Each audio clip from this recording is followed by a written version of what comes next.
You ask Tiger to solve. This deals with linear equations with one unknown. The final result is y equals 7. Let's solve it step by step. Simplify the expression. Expand the parentheses. Multiply the coefficients.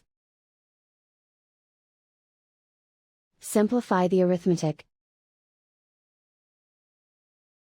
Group all constants on the right side of the equation. Subtract 14 from both sides. Simplify the arithmetic.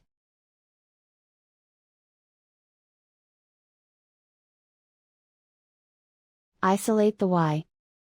Divide both sides by 4. Simplify the fraction.